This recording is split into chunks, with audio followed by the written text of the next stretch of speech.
Good day, everybody. Brothers and sisters, men and women, children and adults, every person out there who gives a shish. Sometimes I have so many ideas in my head I can't really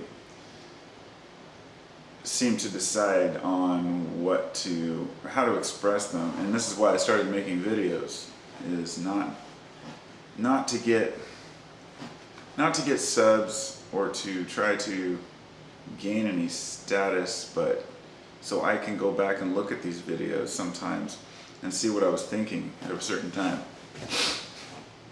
I welcome anybody to go back and look at any of my early videos from like a year ago or longer and see the different stages I've gone through and call me out on it, you know, the things that I said that I thought were true back then, humbling me over the years to know that they don't turn out to be, they're not necessarily false, but the evidence that I thought supported what I believed changes as I learn new things.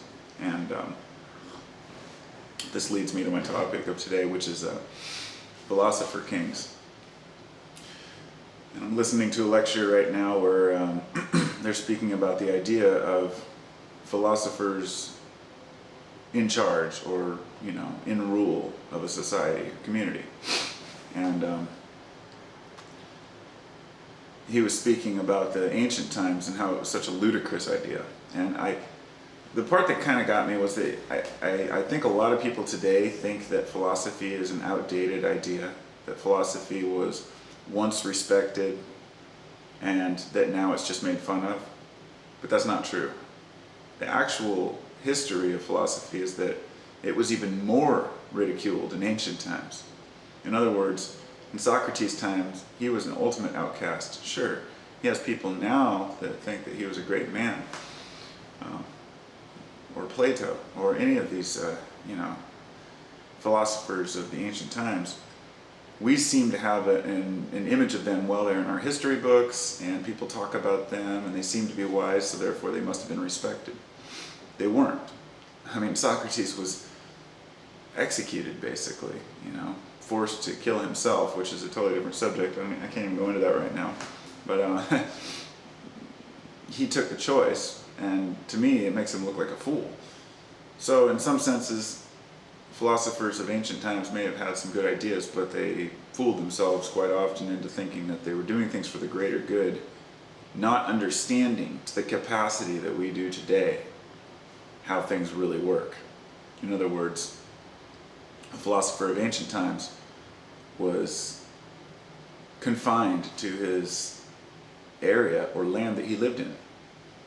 He could read about other places, but he couldn't really speak with other people. He couldn't go visit other cultures or other countries unless he spent a life traveling the world. But, you know, in those days, you spend months and months on a ship just to get to one place. And then once you get there, you can only see one area, unless you have horses. And even then, you can't get very far. Anyway, point being that today a philosopher has much more at his fingertips, and that philosophers were not more respected back then. In fact, over the years they've been put down and ridiculed and insulted as much as you could imagine. So this leads me to my question of why do people even attach themselves to a philosophy? Why do people even think about these things? And so I think it's human nature, you know. If you're approaching a subject and people are giving you crap for it, saying, why are you wasting your time with this, but you continue on with it, and there's something within you that's driving you to want to know. So this leads me to my idea of philosopher leaders or philosopher kings. From what I was hearing in the lecture, they were saying that in ancient times it was considered, you know, ludicrous, ridiculous to have people so floaty in charge. But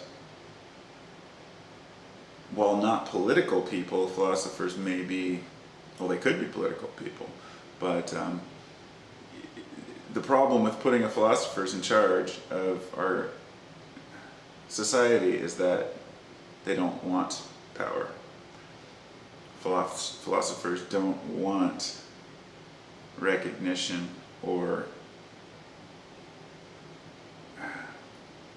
many of them accept things the way they are wish things could change in certain aspects, but realize through their own research that no matter how much they try to change things, it takes a change of people's minds. Okay? So this is what I'm getting at, is that a lot of people want to go into office so they can make differences, make changes. And the fact is that you can't make a change if the society doesn't want the change. I know a lot of us step back and blame the government for everything that's going wrong. And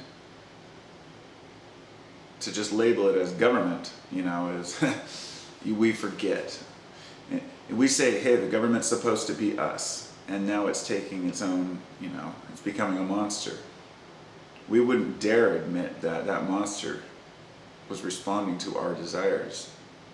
We wouldn't dare.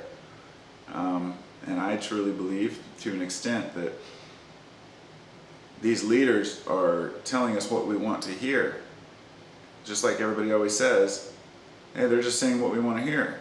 Well, that's right. Maybe we should consider what we really want to hear.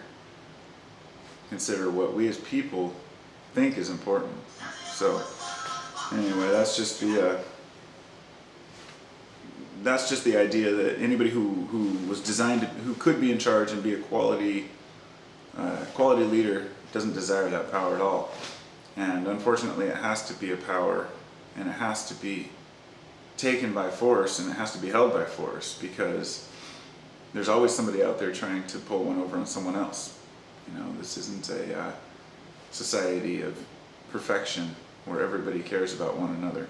The reality is that we live in a world of conflict, and there are those who have less who will take more at the cost of others. So in order to be a politician of any sort, you have to be able to defend yourself. And it becomes a very, very complicated issue very quickly. But no, philosophers have never been respected. We've been made fun of since the beginning, and that's just how it will continue until one day maybe people realize that only through their own philosophy can they figure things out. And let me finish this by saying, when I speak of philosophy, I know the connotations that come with that word. When I was younger, I'd hear people say philosophy, and my instant thought was people who were philosophers were like students of philosophy, who spent their lives reading about the philosophy of history. That's not it at all. Philosopher really doesn't even need to learn or read anything. And if he has the capacity to think and reason, he can figure his way out through any situation, through the experience of knowing how to do that. So it's a benefit to be a philosopher. You get to expose yourself to many different angles of an idea instead of just drawing an instant conclusion on what you think might be right for you. Because ultimately we're selfish creatures. And when we look back upon our history of our lives, we can see many of the actions we thought were done for others were often done for ourselves. And that's okay. Because if we better ourselves, that's what's helping to better society. It's a vicious circle, but it's a beautiful circle. So, hope everybody's doing well. Have a great day.